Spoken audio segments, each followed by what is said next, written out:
looking, throwing in the end zone. Montana, touchdown, John Taylor. Young to the air, Young to Jerry Rice, touchdown San Francisco. Young stumbles on the way back and fires up the middle. Pass is caught by Owens. Hello, everyone, and welcome to this edition of the 49ers Plus podcast. I'm your host, Al Moriello, and this is your source for the most objective 49ers discussion and analysis, plus timely and entertaining sports and pop culture topics. And today, we're going to take a look back at the 49er-Jaguar game. We're going to discuss Pro Football Focus ratings, top 5 highest on offense and defense. We're going to discuss snap counts for select offensive and defensive players, some roster moves to make note of, more record-breaking stats by Brock Purdy, Nick Bosa's weekly award, how the Niners have fared against the blitz, and preview this Sunday's game when the 49ers host the Buccaneers. In the plus section, we're going to be talking Deshaun Watson's season-ending injury for the Browns, what that means for Cleveland this season and going forward. I'm going to review Dark Force Rising, the second book in the Star Wars Timothy Zahn Thrawn trilogy, and conclude by making Week 11 NFL picks. But like always, it starts with the Niners, so let's get right into it. Let's talk Niners. So let's look back at the 49ers' dominant win at Jacksonville, 34-3 per Pro Football Focus's ratings. Their top 5 highest-rated 49ers. On offense, Brock Purdy, 91.7. George Kittle, 84.8. Christian McCaffrey, 84.4. John Feliciano, 81.7. And Jake Brendel, 74.1. So no surprise, Purdy leading the way, throwing for almost 300 yards and 3 touchdowns. Extremely efficient and explosive. Kittle with the long touchdown. McCaffrey had a good game, even though he did not get into the end zone. And it was nice to see 2 offensive linemen, John Feliciano starting at left guard for injured Aaron Banks, and Jake Brendel at center, rounding out the top 5 ranked offensive players. On defense, Nick Bosa, 93.6. Fred Warner at a 90 rating. Linebacker Curtis Robinson, backup linebacker, 89.9, although only on 3 snaps. Javon Hargrave, 89.6, and Ambry Thomas at corner, 81.3. Bosa had a dominant game. We're going to get into that more in a little bit. Warner played well, had an interception along with Talanoa Hufanga. Hargrave getting a sack or a half a sack and some good push on the defensive line. And Ambry Thomas, although not a fan, acquitted himself well. Outside of the pass interference penalty, I still do think he's a liability in coverage. At least this new iteration of the 49ers secondary with Ward and Lenore outside wide at a 2-receiver set, and Thomas comes in when teams go 3 wide. He plays outside corner, and Lenore moves to the nickel. Now, snap counts overall offensively, 62 snaps. McCaffrey played 47, Mitchell 17, and Jordan Mason played 3. I completely missed that. I think it was the 3 kneel downs that Sam Darnold had at the end of the game. So if I missed it, I didn't really miss it because I think I probably turned the game off by that point. But Mitchell did get 17 carries. Nice to see him spell McCaffrey, and he was in with McCaffrey on a couple of snaps as well. Offensive line, this was interesting. Trent Williams, coming back from that low ankle sprain, played 46 snaps. Jalen Moore came in and played the other 16. Not something I realized while watching the game, but that was, 20-ish, 25-ish% of the snaps. So incognito Jalen Moore, at least I missed it. Trent Williams did not play the whole game, but both obviously exited without injury. Tight end, Kittle, 45 of 62 snaps. Werner played 24, Dwelly with 15, and as you already know, neither backup had a pass reception or target. On defense, 54 total snaps. Let's look at the corners. Charvarius Ward played all 54. Lenore played 53. And Ambry Thomas played 46. Isaiah Oliver was only on the field for 3 snaps. Nick Bosa, 37 of 54, so he got some rest and was very efficient with his 37 snaps. Chase Young played 35, Cleveland Farrell, 32, and Randy Gregory, 21 from your defensive end rotation. In terms of quarterback pressures, Bosa, Young, and Hargrave each had 4 QB pressures against Trevor Lawrence. Let's take a look at some roster moves, some minor ones, but just to note, so backup guard / center Nick Zakiel, probably most famously known for being Brock Purdy's roommate, has been placed on season-ending IR. He has a torn bicep. Did not happen in practice. Apparently happened during the game. I'm not sure when he actually came in and if he got hurt on kneel downs. That's kind of sad and unfortunate. But it takes, their depth takes a hit because starting guard Aaron Banks is already hurt, which moved John Feliciano to left guard. Then you have Matt Pryor and Jalen Moore, who are essentially tackles.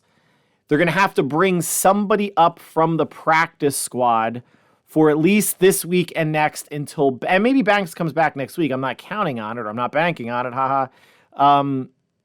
They made a recent addition to the practice squad. They have some players that can fill in at guard. And Shanahan basically said it's a tryout this week to see who's going to come up and start at right guard. Back up the guard positions with Zakiel being injured. And there's the possibility when Aaron Banks is healthy that Banks retains his left guard position and Feliciano may rotate in with Spencer Burford at right guard, similar to what Burford did last year with Daniel Brunskill. Burford's been struggling a bit. That right side of the line has been struggling with Burford and McKivitz, and Colton McKivitz is battling ankle and knee injuries. He was limited in practice on Wednesday, and he's considered day-to-day. If he can't go, either Jalen Moore or Matt Pryor would get the start for McKivitz. But the Niners' offensive line depth could get tested this week if McKivitz does start and is unable to finish the game. Then you're bringing in Pryor or Jalen Moore.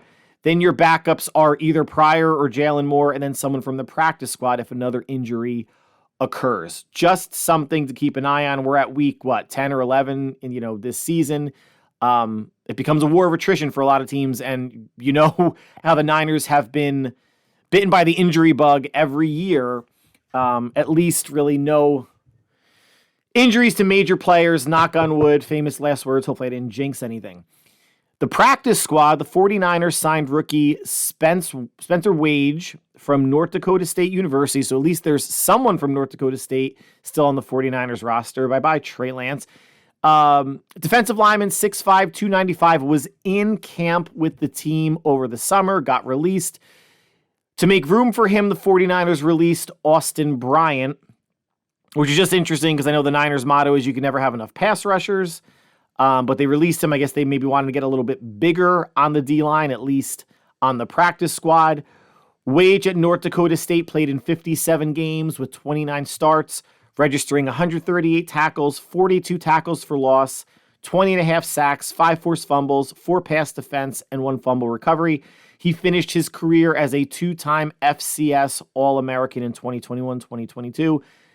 Essentially a Division II school, but as far as practice squad depth, fine with the addition. Just curious that they released the D end, but obviously they stuck with defensive linemen because that's the Niners' philosophy. And moving forward this week, we are on PUP and injured reserve designated to return watch. Will a cornerback be activated? Samuel Womack or Darrell Luter? Shamar Jean Charles is a cornerback on the active roster who was brought up from the practice squad last week. It wasn't your elevation where he has to be sent back down. At least I don't believe he is part of the active roster. He's 5'10", 184, been in the league for 3 years. He could remain on the roster for another week until they have to make a decision on either Womack or Luter. Didn't get any defensive snaps against Jacksonville. We'll see what Tampa does.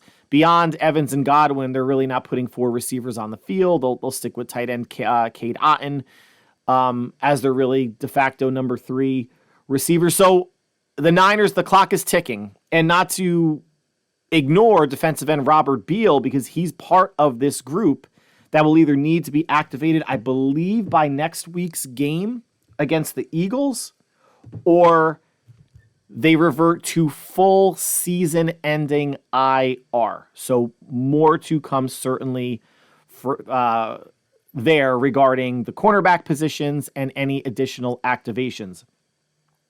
Let's transition to Brock Purdy. So great start to his career, good 5-game start, struggled some in the 3-game losing streak, had a really good game against I'm going to call it a middling Jaguars defense, especially pass defense, worse than middling. 295 and 3 touchdowns. And everyone's out there pounding their chest now. Oh, I would take, Niner fans. And again, fan is short for fanatic. I would take Purdy over Trevor Lawrence and Justin Herbert, and Josh Allen looks like crap. Look what he did Monday night against the Broncos, throwing picks and yada, yada, yada. Okay, I've said before, and I maintained, Purdy is somewhere in the 9th ranked quarterback to 13th ranked quarterback range. Nothing to be ashamed of in terms of it's his second season. Really his first full season, as I think he's played now 17 games and has well over 3,000 yards. I think it's something like 31 touchdowns and 8 or 9 interceptions. So through the course of a 17-game season, you'll take that. That's the best quarterbacking stats that the 49ers have had under Kyle Shanahan. But what last week's game against Jacksonville also marked was Purdy's 3rd career game with 3 or more touchdown passes and a passer rating of at least 140, making him the 2nd player in NFL history to do that in their first 2 seasons since Kurt Warner did it in 1999, that ridiculously magical season where the Rams went on to win the Super Bowl over the Tennessee Titans. Now, these are obscure stats, right? Like, people out there, whether it's through an ESPN or an NFL or some sort of stats company, you can slice metrics up almost any which way to find something beneficial, to find something noteworthy or historic. And, 3 or more touchdowns, a passer rating of 140, those are kind of arbitrary, right? It could be a passer rating of 135 and 2 touchdowns. Like, there's other ways you can cut it, or not getting sacked, or really weird ways to make data look good. I work in pharmaceutical advertising, and if you give me 2 or 3 studies about a drug or a product that has been known to kill hundreds of people, I could still find data and statistics to spin and show you why this drug should be used, even though you might die. So while it's a fun and interesting stat, a bit obscure, wanted to share because if nothing else, it's another check mark in the column of Purdy is trending in the right direction. Everyone's going to throw picks. Everyone's going to lose games or have losing streaks or just have tough times. It's how you respond. And the Niners, just like the Jags coming off of a bye, the Niners and Purdy responded, and the Jags really kind of wilted away from the challenge. Now, last week, Purdy was pressured on a career-high 50% of his dropbacks, and he threw for a career-high 143 yards on those pressures. He went 8 for 12 and threw 2 touchdowns. This year, when Purdy is pressured, 8 touchdowns, only 1 interception. And Purdy is also the only quarterback in the NFL with positive efficiency numbers against every type of coverage a defense can run. Based on the pressure stats, teams may want to play either man or zone more, rush 4, rush 3, and hope that Purdy makes a mistake or a stupid decision. The first interception against the Bengals, the first touchdown to Ayuk against the Jaguars, good end result, really bad decision, bad choice of what he did instead of running, or if Kittle had taken that route to the left-hand corner like Purdy was pointing and hoping he would. But here are some, additional stats, and again, could feel a bit arbitrary. So Brock Purdy's career ranks now, and it's not because he's been through 17 games. This is just something I found online. And this is in comparison to 339 quarterbacks with 400 or more attempts. Now, these could be your lower level quarterbacks, people that didn't make it in the league after maybe 2 or 3 years. And these could be your Hall of Famers or to-be Hall of Famers. It could be an Elway, a Manning, a Marino, Montana, Young, Drew Brees. 339 quarterbacks with at least 400 attempts in their career. Brock Purdy against them ranks first with a rating of 108.9. His completion percentage is 68.1. That ranks first. Yards per pass attempt, 8.8, first. And his ratio of passing touchdowns to attempts, 6.7% of Purdy's passes are touchdowns. That ranks first as well. Efficient. All of these are speaking to efficiency. Rating for sure. Completion percentage, obviously. Yards per attempt could be skewed some given how much the 49ers, even though he does push the ball downfield, and the narrative of Purdy being a dink and dunk quarterback is not true. They are a West Coast yards after the catch offense, so you are going to have some screens to either McCaffrey, to Debo, short throws to running backs where McCaffrey's taking a 3-yard pass and picking up 10 or 15. But it's still Purdy making the read, right? Like McCaffrey's not getting those yards, or Purdy's not getting those yards if he's not making the read, the correct read and the completion. And his quarterbacks to completion percentage of 6.7 just shows this is not a bombs away offense. This is not Kansas City, Buffalo, Philadelphia to a certain extent, the Chargers, Houston this year. With CJ Stroud, they are very judicious when they throw. If Purdy throws over 32 times a game, that's a lot. But the fact that he's making the most of his throws with high percentage passes and completions, yards per attempt, and passing touchdowns per attempt, leading in that category as well. This is why, and I said a couple podcasts ago, this is data. These are proof points why the 49ers have the most efficient pass offense in the NFL. And Brock Purdy is your point guard and trigger man who's doing it. Kudos to him. Let's flip to the defensive side. Nick Bosa this week was named NFC Defensive Player of the Week for his performance against Jacksonville, in which he tallied 1.5 sacks, 3 tackles, which included 1 tackle for loss, 2 QB hits, 1 pass defensed, a forced fumble, and a fumble recovery. I'm not going to go so far as to say Nick Bosa's back. He now has 4.5 sacks on the season. Chase Young obviously made some sort of difference on the D-line. He is their best speed rusher since D Ford in 2019 when he was sort of healthy and then just became a corpse in the subsequent 2 seasons. But you can see how, and Shanahan even talked about it, how Bosa wasn't chipped as much. Now you have to pick which side are you going to chip, or are you just going to go man up with your tackles against Bosa and Young, whether you're chipping or not with a tight end or a running back. Bosa had a big game. Chase Young statistically, no, 1 tackle and a half of a sack, but it looked to free Bosa up on the other side. Hargrave got in on the sack action as well. So NFC Defensive Player of the Week, and hopefully this just continues to build momentum. I don't anticipate the 49ers winning every game here on out like they did last season when they had 4 losses. But if this could rejuvenate the pass rush, whether it was the bye week plus Wilkes making any adjustments plus Chase Young, could mean more feasting for Bosa and his defensive line mates. One quick, and this is going to be a segue to previewing San Francisco and Tampa Bay, NFL defensive blitz rates. The top 5 highest blitzing teams in the NFL. These are all teams the 49ers have played or will play. So Fifth on the list, Pittsburgh with a blitz rate of 21.3%. Handled them relatively well week 1. Dallas is next at 24.1%. Smacked Dallas around pretty good. The Giants next at 24.1% also.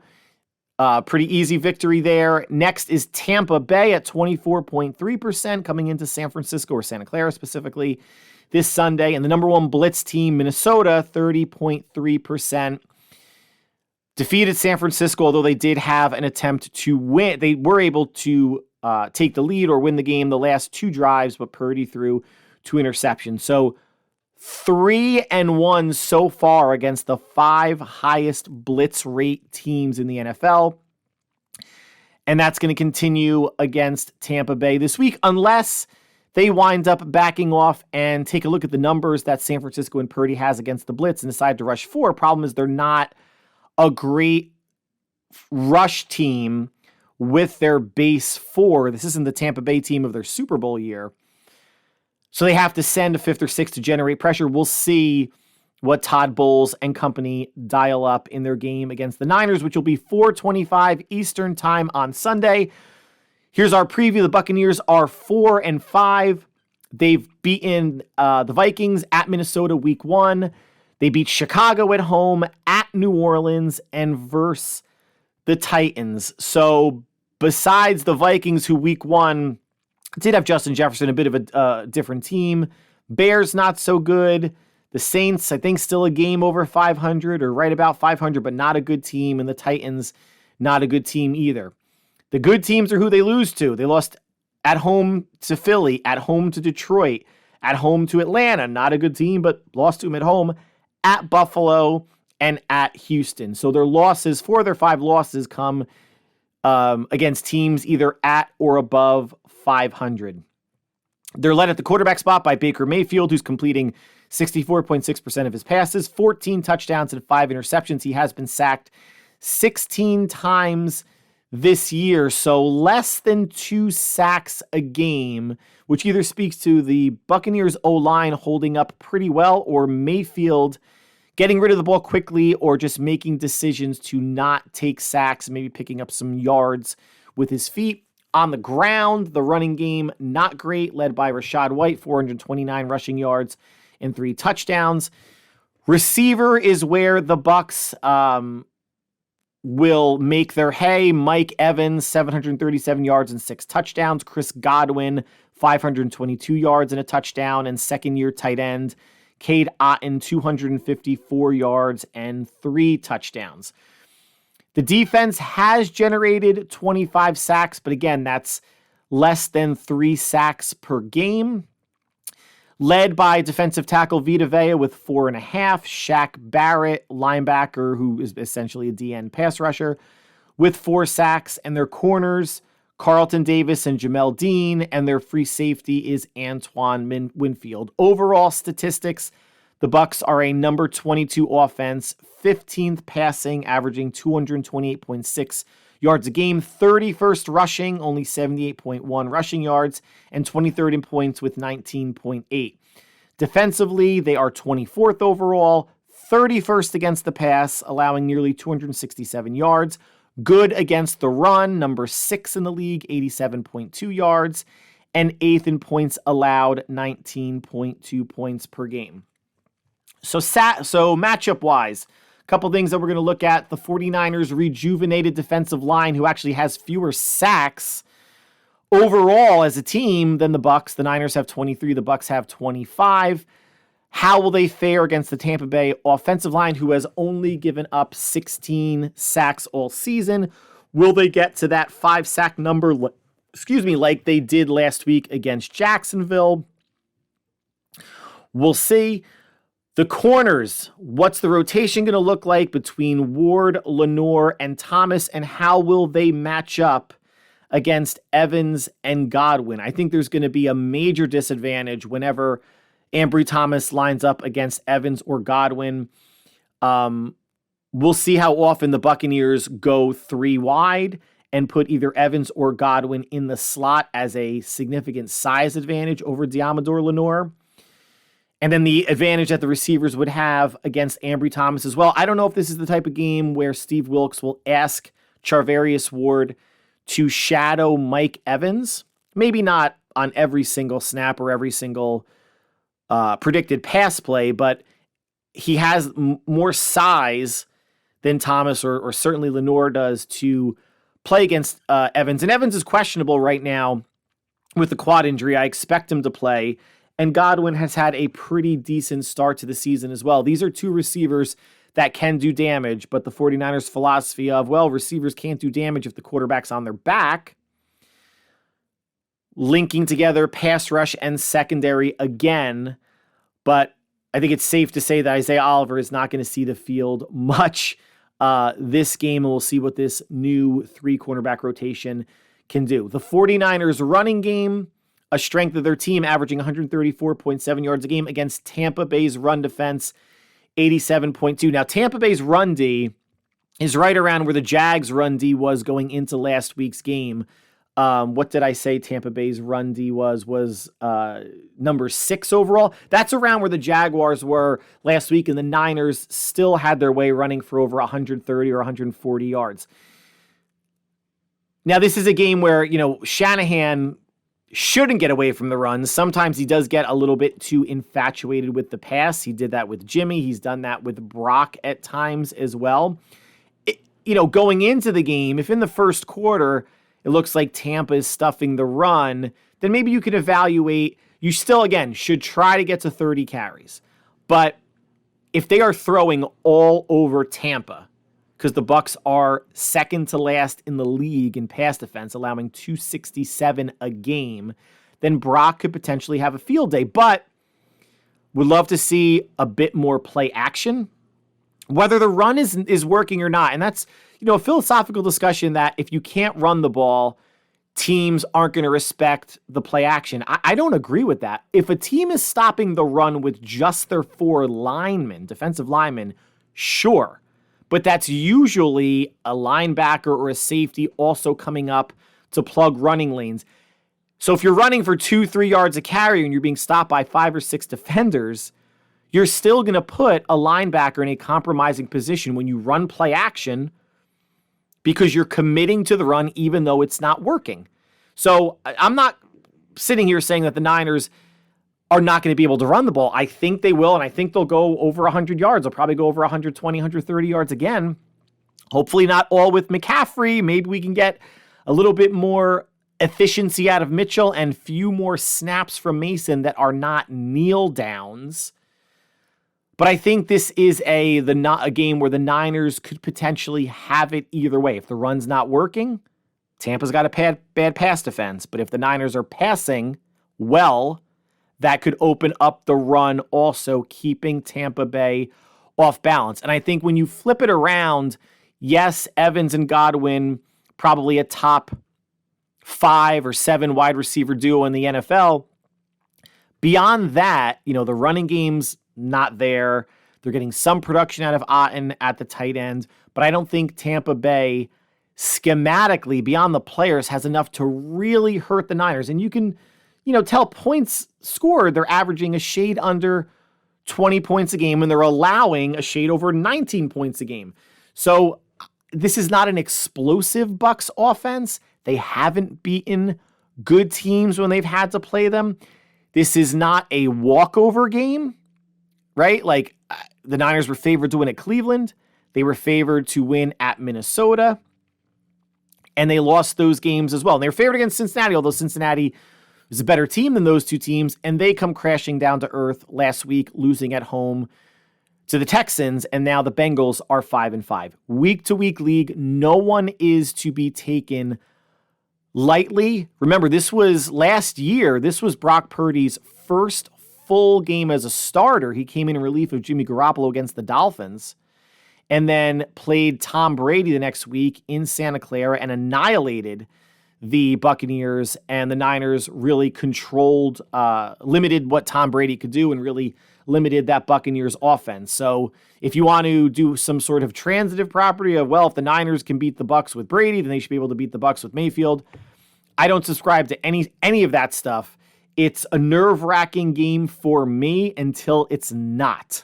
Until the Niners show that they're in control. And being in control, they've sometimes let their foot off the gas against teams that they're better than, historically. Not this year. They didn't get up on the Vikings to let their foot off the gas, or the Bengals, or really the Browns. They have been playing better from ahead this year under Shanahan, but historically it's been an issue. If you have a 10 or 14-point lead, stretch it to 17 or 21. Go from a 2-point lead to a 3-point lead, 2-possession lead to 3 possessions, especially in the second half where possessions now are numbered. You can limit the number of possessions that the Bucs have, especially if you can control the ball on the ground. So let's see how Purdy distributes the ball to Kittle, Ayuk, and Debo. Again, I know McCaffrey's going to get his, but I would love to see Kittle get at least 6 or 7 targets along with Ayuk and Debo. Whatever McLeod and Jennings, if Bell's going to come in, if Purdy forgets himself and throws to a different tight end. Again, this is going to be a team that efficiency is going to be key. They're going to be throwing the ball less than 30 times. But I would love to see your big 3 get 6 or 7 apiece. And if McCaffrey can get, say, 5 targets, say 6, that's 18, 5 is 23, and another, 5 to 7 to spread around between those 4 or another 2 receiver, I think it would benefit the offense even more so. Again, I've been using in previous podcasts forcing or force feeding. You see Dallas has done it with CeeDee Lamb since they've gotten beaten by the Niners, and that's worked out pretty well from them. The Chiefs do it with Travis Kelce, especially when Taylor Swift's in the building, and we'll see if she's going to be there Monday night against the Eagles. Just because you have more options than those teams doesn't mean you can't make a concerted effort to get all of your options involved numerically. It's easy when you have, when you're going back to the Niners or the 90s, when you have a Rice, a Taylor, and a Brent Jones, you know who the clear 1, 2, and 3 are. People can rotate being number 1 in San Francisco offensively any given week, but that number 1 never really jumps out and has 10, 12, 15 targets. It's still in the 6 to 8 or 9 range, which could keep teams and defenses off balance. There's no one person to key on, and if anybody, it's McCaffrey. But I think this is a defense and a pass defense that can be had. And I think for San Francisco, this is a game that it's not a must-win game by any stretch of the imagination. I'm gonna bump it down one level and say this is a need-to-win game. The Niners are 6-4 now. Getting to 7-4 would help out, knowing they're going to Philadelphia next week, and they have the following week at Seattle on Thanksgiving night. They're 6-3 now, excuse me. You can't be 6-4 after this game and potentially be 6-6 on Black Friday. Because at the Eagle game, I don't have a ton of confidence in at the moment. Seattle, a little bit more. Get to 7-3, and if you drop the next 2 and you're at 7-5, that's a whole lot. It's only one game, but it's a whole lot better than 6-6. You have Seattle coming up again a couple weeks after that in San Francisco, and then the schedule lightens. So this is a need-to-win game to stay neck and neck with the Seahawks, who go to the Rams this week. That's a winnable game for the Rams. Then obviously it gets, in terms of the Niners, it gets tougher with 2 big NFC matchups. And hey, look at it this way. The Niners get a win this week. They're 7-3. If the Eagles lose at Kansas City, then they are 9-2.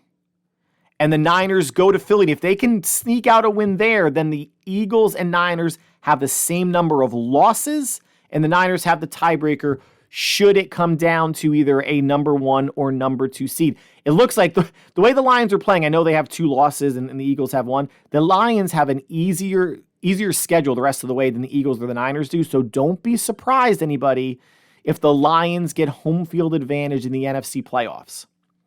But that's a conversation for another day. That concludes the 49ers section of the podcast. Please stick around. I'm going to be discussing Deshaun Watson's season-ending injury with the Browns, what that means for the team this year and moving forward. I'm going to be reviewing Star Wars Dark Force Rising, Book 2 in Timothy Zahn's Thrawn trilogy, and conclude by making Week 11 picks. Stay right here. It's plus time. So Browns quarterback Deshaun Watson has been placed on IR. He is done for the season with a displaced fracture in his throwing shoulder. He will be undergoing surgery and will begin throwing in 2 to 3 months. Now, this is unfortunate for the Browns as they beat the Ravens last week. They're within, I think, a game or two of the Ravens for first place, making a playoff push in a very congested AFC North, but in the AFC overall. And this is not going to help. And it's unfortunate for Deshaun Watson because remember, earlier in the season, he was battling shoulder issues that kept him out a couple weeks, came back against, I believe it was the Colts, got knocked out in the first quarter. They thought it was a concussion. He was cleared to come back, did not come back in, was complaining about issues with his shoulder, and whatever MRI, bone scan, whatever test he underwent revealed the displaced fracture. How is this not revealed a month ago or when the first injury occurred? He is your franchise quarterback. You would want to exhaust every possible diagnostic method to see what the issue with the shoulder is. Now, there's a possibility this is new. And it came out that, they got multiple opinions and they said if he takes another bad hit on that shoulder, and the quote was something like his arm could fall apart. Bit dramatic way of saying it, but there could be more damage. So whether it could have been caught earlier or was caught now, he's on IR. He'll be on the mend. Now, not a great season for Watson. 1,115 yards, 61.4% completion percentage, 7 touchdowns, 4 interceptions. Overall, he's only played in 12 games. Remember, last season, he had to serve a suspension coming off of that whole Houston masseuse debacle. So in sum, this year and last year, 12 games, 2,217 yards, 60% completion percentage, 14 touchdowns, and 9 interceptions. Not nearly good enough to be a franchise quarterback or hell, a franchise savior for Cleveland. What they gave up to get him, multiple number 1 draft picks, and then of course, the 5-year, $230 million guaranteed contract, which averaged $46 million a year. So thus far in 2022 and 2023, the Browns have paid him $92 million and have gotten not much out of it except some glimpses, some promise of Watson maybe returning back to the form when he was with the Houston Texans. But now with surgery, out for the rest of the season, he's not going to be able to showcase that potential talent until 2024. If you're wondering what's going to happen with Watson moving forward, he is not going anywhere. 99%, he is not going anywhere. He is signed through 2026, and here are what his cap hits look like. Next year, 2024, if he's cut before June 1st, his cap hit is $200 million. Bit prohibitive. If he's cut after June 1st, $156 million cap hit. Also prohibitive. If he's traded before June 1st, it would be a $63 million hit. If he's traded after June 1st, an $18 million hit. Now, you would need to find someone that would take on Watson and the remaining portion of the contract. The hit for the Browns wouldn't be terrible. But what are your options right now? And right now, there really are none, and we're going to get to that. Now, let's go one more year out. If they wait until 2025 and want to cut him before June 1st, $137 million cap hit, no go. After June 1st, if they cut him, $110 million cap hit, no go. But this is where, again, if you trade him before June 1st, you'd be on the hook for $45 million. Not terrible, not great, but not terrible. And again, if you trade him after June 1st, it's the same thing, $18 million as if you traded him after June 1st in 2024. They can get out of it via a post-June 1st trade. But again, what are your options? The Browns are going to win enough games that they're not going to be in the running for a top quarterback unless someone like a Michael Penix Jr. out of Washington falls to them. And then they can try to trade Watson to God knows where. The Vikings, if they don't re-sign Kirk Cousins, although they're liking Josh Dobbs, would the Rams be interested if the Cardinals move off of Kyler Murray? But then again, they would be going after a top quarterback. There might not, I mean, if Watson is healthy and the Browns eat some of the salary moving forward, and because the salary is so high, teams aren't going to give multiple draft picks for him, they could get out of it with a post-June 1st trade. All right, so now let's go back to this year. What are the options? On their roster, it's not good. They're actually starting rookie Dorian Thompson-Robinson this week against the Browns. He started one game against the Ravens, went 20 of 37, $130, no touchdowns, and 3 interceptions. They're benching PJ Walker for the time being, who beat the Niners and did not much else. 49% completion percentage, 1 touchdown, and 5 interceptions. So they're backup quarterbacks, 1 touchdown, 8 picks. The Browns, through 9 games this season, only have thrown 8 touchdown passes, Deshaun Watson accounting for 7 of them. Perhaps with a full week of practice, Thompson can put out a better outing than against the Ravens. Dorian Thompson-Robinson was the rage of preseason, really tearing it up. But again, it goes to show that preseason really means nothing other than to maybe overinflate a player's ego or a team or fans' perception of certain players. But free agents, Matt Ryan was thrown about. He's a broadcaster now. I don't think he's in football shape. Now, football players, quarterbacks aren't running wind sprints and aren't asked to do what other skill position players are, but late 30s. Yes, the Browns have a pretty good offensive line. They can lean on a running game. They have some skill position and have a good defense. I don't think Matt Ryan is going to come out of the booth. 2 more realistic free agent options, Chase Daniel. Right now, the Browns just need someone to play average football. Just be a mediocre quarterback. Don't be the reason you lose, but you don't also have to be the reason you win because you have a number 1 defense. Overall, pass defense, and I believe run defense as well. Just don't screw it up. Thompson-Robinson screwed it up against the Ravens, and PJ Walker, other than the Niner game, has kind of screwed it up when he's been the quarterback as well. I think the real option that they should go for here is Colt McCoy. McCoy is a savvy veteran. He could pick up the offense pretty quickly. Obviously, a free agent you don't have to give up draft picks for. He's an accurate passer. He does still have some mobility to him.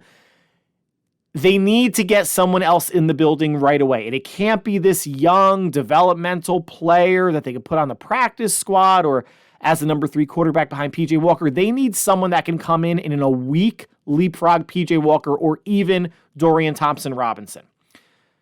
Look, obviously the whole Josh Dobbs thing has blown up in the Browns' face because Dobbs started on the Browns. And then Dorian Thompson-Robinson looked so good as a rookie that they traded the player that actually has NFL experience. Oops. Might have behooved them to keep 3 quarterbacks on their roster. Any team, I know the Niners went heavy with Darnold and Purdy and Brandon Allen, however much you like him, and not many teams are carrying 3 quarterbacks, but this is what can happen. A season where you are fighting for a division title or a wild card spot can spiral wildly out of control because your backup options aren't good enough. And there used to be that adage that if you have 2 quarterbacks, you have none. No, if you have no quarterbacks, you have none. If your starter goes down and you don't have a viable backup option, your season is shot to shit. You cannot give the backup reins to a rookie no matter how good he looked in preseason.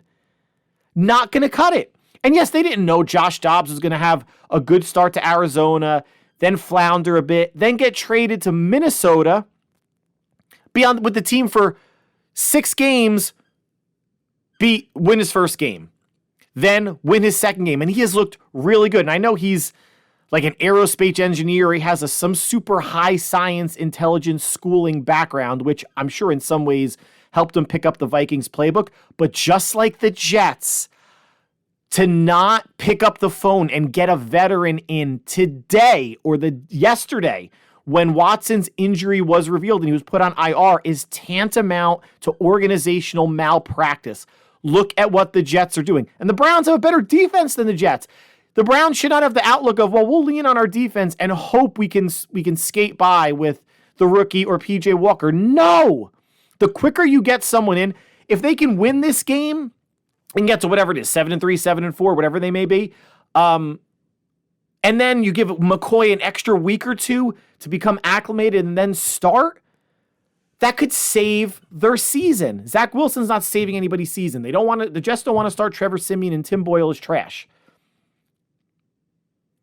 Yes, they had Dobbs. Who knew, right? But at the most important position in sports, you need to have a good backup plan. And if your third string quarterback is someone like a Tommy DeVito and it gets to that, then that's just bad luck, right? Daniel Jones, Tyrod Taylor, solid backup quarterback. They're both hurt. Tommy DeVito shouldn't even be playing Madden. And how about this for the Browns and Carson Wentz, who last week signed with the Rams? If Carson Wentz had waited a week, that's why a lot in life is timing and luck. If he had waited a week, he could potentially be the starting quarterback for the Browns, maybe next week, and have the chance to potentially lead them to the playoffs. Now he's on the Rams. They're going nowhere, although whoever starts at quarterback for the Rams, whether it's Stafford or Wentz, I hope they beat the Seahawks, and we'll talk about that a little bit later. So let's transition to novels or audiobooks in this case, and a Star Wars book from 30 years ago, Star Wars Dark Force Rising, Book 2 in the Thrawn trilogy by Timothy Zahn. I mentioned a couple podcasts ago I was going back and re-listening to the books since the Ahsoka Disney Plus series ended, and that introduced Grand Admiral Thrawn into live action. So, picking up where this book left off with the Empire attacking a rebel shipyard, trying to steal a bunch of ships, and the rebels were able to hold them off, although it came at a price, because the Imperials were going to steal a bunch of large capital ships, and Han Solo and Lando Calrissian decided to short-circuit them out. So the Empire couldn't steal them, but they're unusable ships now. And that was the trade-off. Either the Empire gets them or nobody gets them, and nobody got them. So the New Republic's fleet has been diminished, which is why everyone's seeking this new Katana fleet, this lost fleet. But before we get to that, Luke Skywalker winds up seeking out Joruus C'baoth, the clone insane Jedi master that wants to train Luke and get a hold of Leia and Leia's unborn twins. Luke gets there. He sees that he's not quite right. He's mentally unstable, but he's staying with them, and he's talked to R2-D2 and mentioned about it, that maybe there's a way Luke can help him, because he is, other than Luke, the last Jedi that he knows of, and he could be a force for good in the galaxy. So he's staying for the time being. Smuggler Talon Card winds up getting captured by Grand Admiral Thrawn, and Mara wants to save him but can't do it on her own. So she goes to the planet that Luke's on with Joruus C'baoth to ask Luke for help. Luke sees more about what Joruus C'baoth is becoming. There's a brief skirmish, and Luke decides to leave with Mara Jade. Meanwhile, Han Solo and Lando Calrissian wind up meeting the legendary General Garm Bella Bliss, who's a former senator of the New Republic, or of, I guess, maybe the Empire at the time. And he has a couple ships from the lost Katana fleet that that Lando and Han recognize, and they try to get Bella Bliss back into the New Republic, but he has an issue with Chancellor Mon Mothma. He wants to be kind of wooed back and coaxed back. So he decides not to come. But the Katana fleet is actually, another name that it goes under is the Dark Force. So the name of the book, Dark Force Rising, has a dual meaning, right? The Dark Force of the Empire and Grand Admiral Thrawn, but also the Dark Force fleet that both factions are racing to attain. Princess Leia goes to the animal homeworld of the Nogri, the alien species that were sent to assassinate her before they realized who she was, Darth Vader's daughter, aka Lady Vader. And she gets to Nogri and is able to convince the Nogri to side with the New Republic, stating, Vader didn't help you much. The Emperor didn't help you. They're exploiting you, as is Grand Admiral Thrawn. So she's able to get them on the New Republic side, kind of incognito. And in the end, the Empire winds up getting a hold of the Katana fleet. They get there first.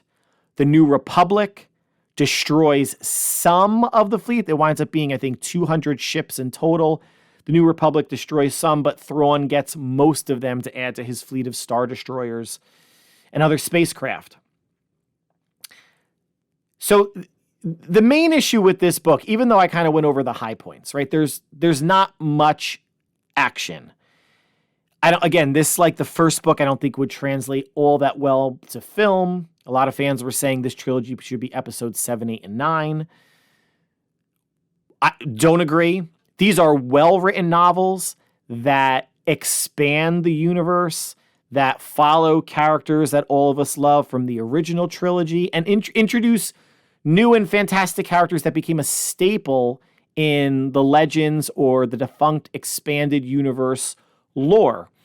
And this was really the first set of books outside of, there was a follow-up to Star Wars, the original Star Wars movie set before Empire Strikes Back, called Splinter of the Mind's Eye. I forget who wrote it, Alan Dean Foster. And he had no idea where Lucas was going with the movies or the trilogy. So Leia and Luke are not revealed to be sisters yet, and the whole Darth Vader is the father wasn't revealed. So that was really one of the main books that came out after or during actually the original trilogy. This was the first book or group of books after Return of the Jedi. Return of the Jedi came out in 1983. Then you have the first book being released in 1991, Heir to the Empire. This was released in 1992. So this got Star Wars back on the map, back in public consciousness. It was a #1 bestseller. And again, what I like is it takes the mythology or the story in a new direction. The big bad is not a dark side user. It's not Vader. It's not Palpatine. It's an admiral. It's a very smart and strategic alien admiral, but Thrawn is something different. Jorah C'baoth, while a mad Jedi Master, is kind of a secondary character. He's not the big threat that Vader or the Emperor were, or the Empire in general. And cloning was brought back to the forefront, and that's how Grand Admiral Thrawn is planning to staff, let's just say, this 125 ships, the Katana fleet that he's getting. He's able to clone people in about 2 weeks, which is obviously drastically different than how long it took in Attack of the Clones to clone Jango Fett. It took multiple years. They could accelerate the process, but it wasn't a 2-week thing. So it's getting Thrawn and the new Empire up to speed more quickly. But they're not slow-paced books because I like the character expansion. I like the settings. They visited the Wookiees' homeworld of Kashyyyk, the Nogri's homeworld. They spent a lot of time with Thrawn and Admiral Pellaeon. And again, the original trilogy characters, which are by and large left out of any of the new books in the new canon. And the new canon, the first 3 books that take place immediately after the Return of the Jedi, is called the Aftermath trilogy. I think it's Aftermath is book 1, Life Dead is book 2, and Empire's End is book 3. Not well-written books by Chuck Wendig. And it includes just characters I don't care about. If I want to know what the Aftermath was after Return of the Jedi, I want to know what Luke, Han, Leia, Lando, C-3PO, R2-D2, Wedge Antilles, Mon Mothma, what all of them are doing. It follows completely new characters because they had no idea where they were going with the sequel trilogy. It wasn't planned out, and they didn't know what they wanted to do between Return of the Jedi and The Force Awakens down the road. So it follows brand new characters, which was fine. You have to introduce some characters in a new trilogy of novels, which the Thrawn trilogy does to a much more successful extent.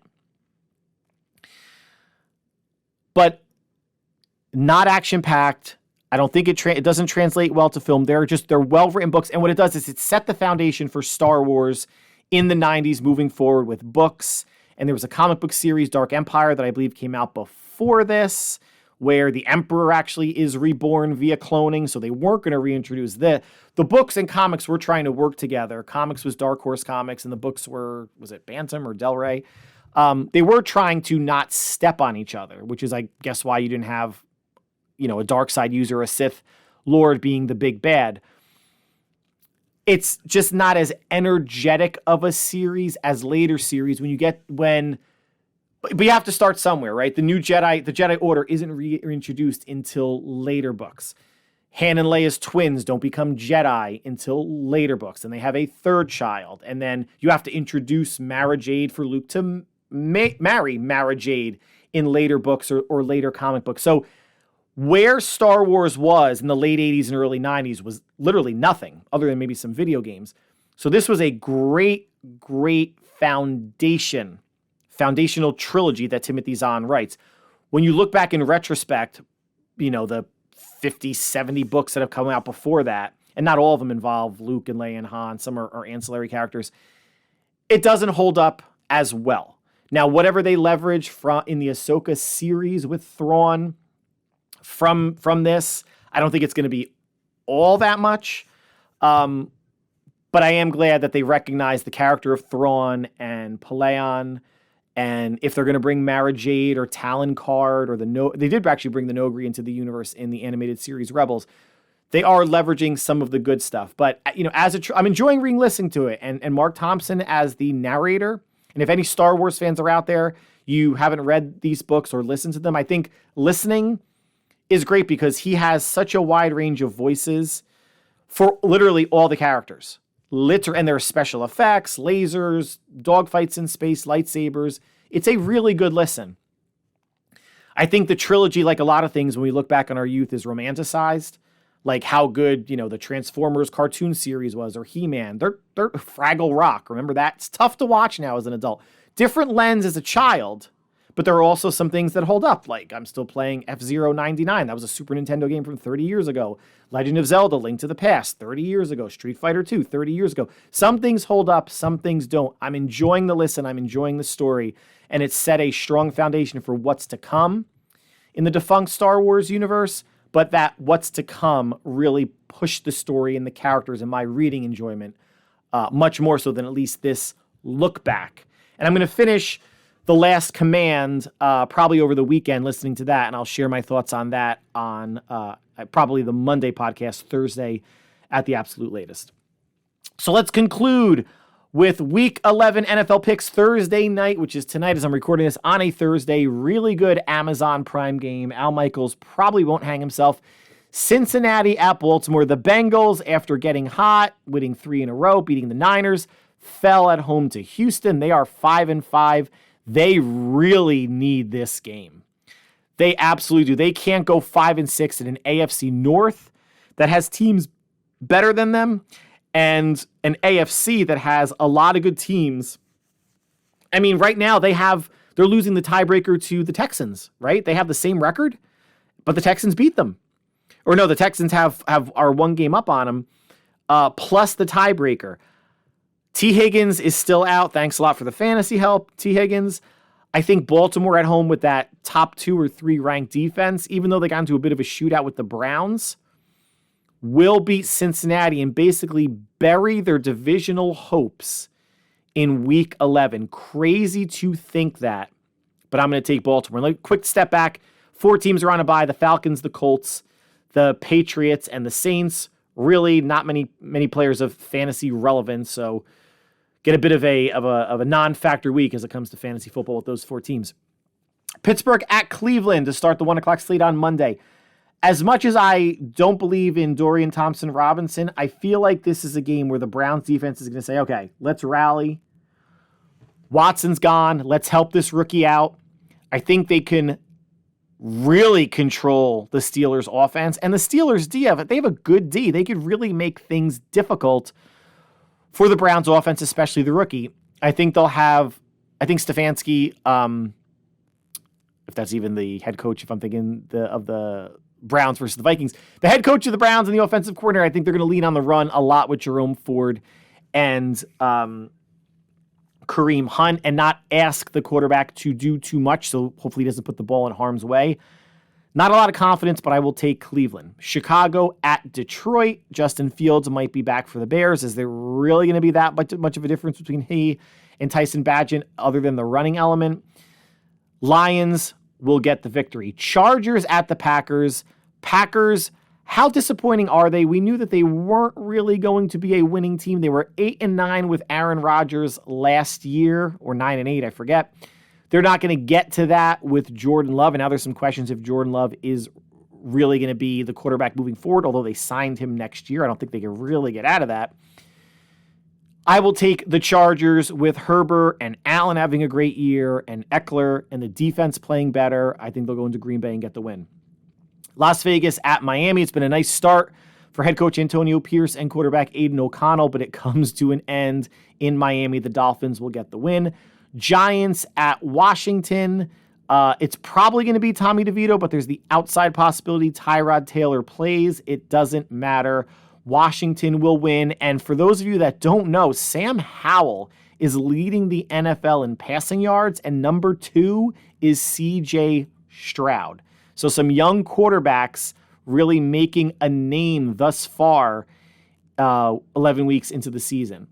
Dallas at Carolina. Dallas is looking really good, and they usually look really good against bad teams. They will continue that trend and defeat Carolina. Tennessee at Jacksonville. Jacksonville got thumped, but I think they will bounce back and beat the Titans, who, aside from the Will Levis to DeAndre Hopkins connection, which isn't a minor one, don't have much going offensively, and I think Jacksonville will bounce back for the win. Arizona at Houston. Arizona getting the victory with Kyler Murray coming back. Houston now a dangerous wild card threat of a team. I think too much offense, too much Houston. They will win at home. I have San Francisco over Tampa Bay. The Jets at the Bills. The Bills did not look great on Monday night, right? If it wasn't for 12 men on the field, Denver would have missed the field goal. Buffalo would have gotten a win. And offensive Ken Dorsey wouldn't have gotten fired. It's amazing how a missed field goal, or actually, that was a missed field goal, but a penalty on the Bills changes the narrative so much, right? Go back to the Browns game, Jake Moody missing the field goal, Niners getting their first loss. The narrative is, Brock Purdy can't play in cold weather, can't play against a good defense, whatever.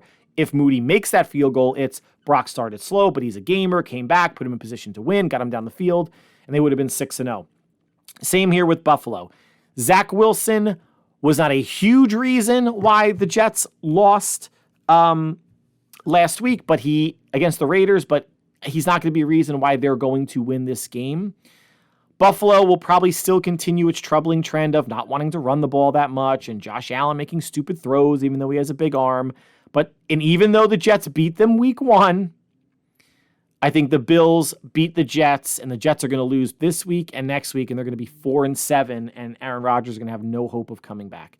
Seattle at the Rams. I'm not sure as of this moment if it's Matt Stafford or Carson Wentz. It's probably going to be Stafford. Seattle squeaked out a win last week. This is maybe more of my heart instead of my head type of picks, but the Rams went to Seattle week 1, beat them without Cooper Kupp. I'm not factoring that into the equation much, but the Rams tend to play the Seahawks really well. And I think at home, Kupp, Nakua, between Henderson and Royce Freeman at running back, getting Tyler Higbee back, or hopefully he can make a contribution on defense, I will take and be rooting for the Rams. Sunday night, not an awful game, but not a great one. Minnesota at Denver. Russell Wilson, very, very efficient, even against the Bills this past Monday night, but has had a really good bounce back and efficient season. Josh Dobbs playing equally as well for Minnesota. I don't think Justin Jefferson will be back for this game. Denver's defense has come on and played obviously much better since getting 70 put up on them by the Dolphins, but even after that, I will take Denver in a close game and a Super Bowl rematch on Monday Night Football. The Eagles at the Kansas City Chiefs. I think this could be another high-scoring game. The Chiefs' defense is playing really, really well. Philadelphia's pass defense is in the 20s. I think Mahomes and company, although his receivers are no longer the big names that we know, but at least Kelsey and company will take advantage of that, and I think they will definitely try to establish Isaiah Pacheco on the ground, maybe a little Clyde Edwards-Helaire as well, and Jerick McKinnon out of the backfield. Again, this is a heart, but some of my brain pick as well. If the Niners can win against Tampa and the Eagles lose, that's a 3-loss Niner team against a 2-loss Eagle team next week, and the Niners could draw even with a victory in Philadelphia. Although I'm not banking on it, but rooting for the Chiefs in their Super Bowl rematch. Philadelphia hasn't looked right or really dominant for really any of the season. I think the fact that it's a home game for the Chiefs, I will take Mahomes over Hurts. So that concludes the podcast for today and for this week. Like always, I want to thank you for taking time out of your busy schedule to make us part of your listening routine. Have some good college football on this weekend as well, NBA and NHL, and the NFL starts tonight with the Bengals at the Ravens, concluding Monday night with the Eagles at the Chiefs, and of course, San Francisco, 4:25 Eastern against Tampa Bay. That will probably not be on in the Northeast. But between now and we talk again, probably on Monday, stay happy, stay healthy, stay safe, have a great weekend, and we will talk soon. Take care.